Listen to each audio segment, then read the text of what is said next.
Cricket media சார்பாக வருக வருக என அன்போடு வரவேற்கிறேன். இந்த சேனல் தங்களுக்கு பிடித்திருந்தால் லைக் செய்யவும், ஷேர் செய்யவும், சப்ஸ்கிரைப் செய்து கொள்ளவும், பெல் பட்டனை கிளிக் செய்யவும். கிரிக்கெட் ஆர்வலர்கள் அனைவருக்கும் வணக்கம். பாயிண்ட்ஸ் டேபிளில் என்ன மாறுதல் ஏற்பட்டிருக்குன்னு பார்த்துருவோம்.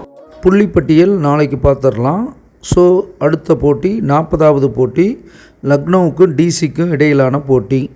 டிசியிலிருந்து கலட்டி விடப்பட்டு ஏலத்தில் எடுக்கப்பட்டு அதிக தொகைக்கு எல்எஸ்ஜிக்கு கேப்டன் ஆகியிருக்காரு ரிஷப் பந்த். அதனால் தன்னுடைய முந்தைய அணிக்கு எதிரான போட்டிங்கிறதுனால அவர் கொஞ்சம் வீறு கொண்டு விளையாடுறதுக்கு வாய்ப்பு இருக்குது. அடுத்து first segment Neeya Naana.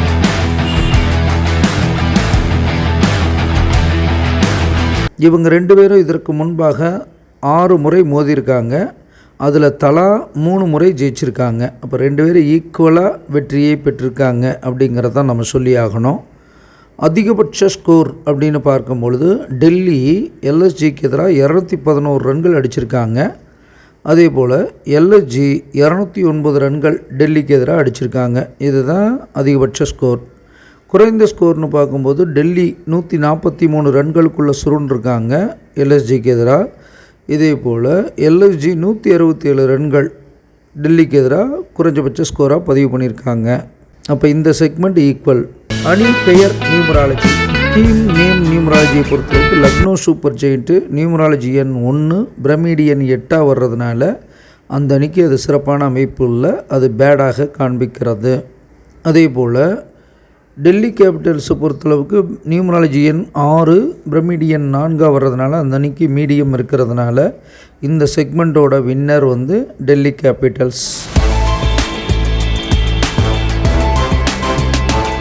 Captain நேமை பொறுத்தளவுக்கு பார்த்திங்கன்னா ரிஷப் பண்ட்டு நியூமராலஜி 1, பிரமிடியன் 6 வர்றதுனால வெரி குட்டாக இருக்கிறது. ஸோ அவர் சிறப்பான வழி நடத்துறதுக்கு அமைப்புகள் உண்டு. அதே சமயம் அக்சர் பட்டேலை பொறுத்தளவுக்கு 3, 7 வருது, அது பேடாக இருக்கிறது. ஸோ இந்த செக்மெண்ட்டை பொறுத்தளவுக்கு அக்சர் பட்டேலை காட்டிலும் ரிஷப் பண்ட்டுக்கு சிறப்பான ஒரு அமைப்பாக இருக்கிறதுனால இந்த செக்மெண்ட் வின்னர் எல்எஸ்ஜி.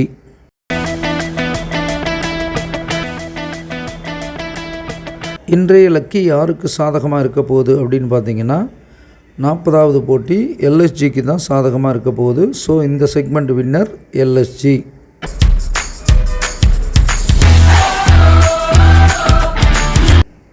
பிரசன்ன ஜாதகத்தை பொறுத்தளவுக்கு உதயம் 6 எல்எஸ்சி மேலே உட்கார்ந்துருக்கிறது அந்த அணிக்கு சிறப்பு. அதுவும் இல்லாமல் பொன் உட்கார்ந்துருக்கிறதும் சிறப்பு, சேய் நோக்கி வருவதும் சிறப்பு. லாபஸ்தானத்தில் உதயாதிபதியே போய் உட்கார்ந்துருக்கிறது வெற்றி வாய்ப்பு சிறப்பாக இருக்குதுன்னு காமிக்குது எல்எஸ்ஜிக்கு. அதே போல் டிசியை பொறுத்தளவுக்கு மதி உட்கார்ந்துருக்கிறதுனால தலைமையில் கொஞ்சம் குழப்பங்கள். அதுவும் நீச்ச சனி நோக்கி வருவதும் கவிப்பை தொடர்ந்து நோக்கி வருவது சிறப்பு இல்லை.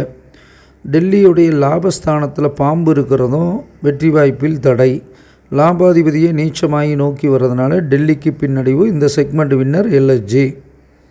நஷ்ட ஜாதகத்தை பொறுத்தளவுக்கு பார்த்திங்கன்னா டெல்லி கேபிட்டல்ஸுடைய அதிபதி நீச்சம் ஆகி பங்கமாகிறார், அது சிறப்பு. அதே போல் டெல்லி கேபிட்டல்ஸுக்கு லாபஸ்தானத்தில் உச்ச கிரகம் இருக்கிறது பலம். லக்னோ சூப்பர் ஜெயிண்ட்டை பொறுத்தளவுக்கு தலைமையில் சேய் நீச்சமாக இருக்கிறது சிறப்பு இல்லை. ஆனாலும் சந்திரன் வீடு கொடுத்தவர் பார்க்குறதுனால அந்த அணிக்கு நீச்ச பங்கம். ஸோ இந்த செக்மெண்ட் ஈக்குவலாக இருக்குது.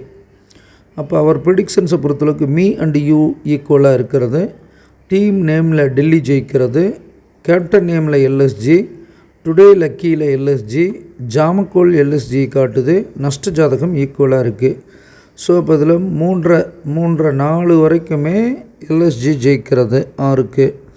சிறந்த வீரர்கள் அப்படின்னு பார்க்கும்போது டெல்லியில் ஜேக் ஃப்ரேஷர் மெக்கர், கேஎல் ராகுல், Tristan Stubbs, Mitchell Stark, Kuldeep Yadav, Vipraj Nigam இவங்கெல்லாம் பேட்டிங் ஃபீல்டிங் பவுலிங்கில் சிறப்பாக செயல்படுறதுக்கு வாய்ப்பு இருக்குது. அதே போல் எல்எஸ்சியை பொறுத்தளவுக்கு Mitchell Marsh, Nicholas Pooran, Ayush Badoni, Digvesh Singh Rathi, Shardul Thakur, Mayank Yadav இவங்கெல்லாம் சிறப்பாக செயல்படுவாங்க.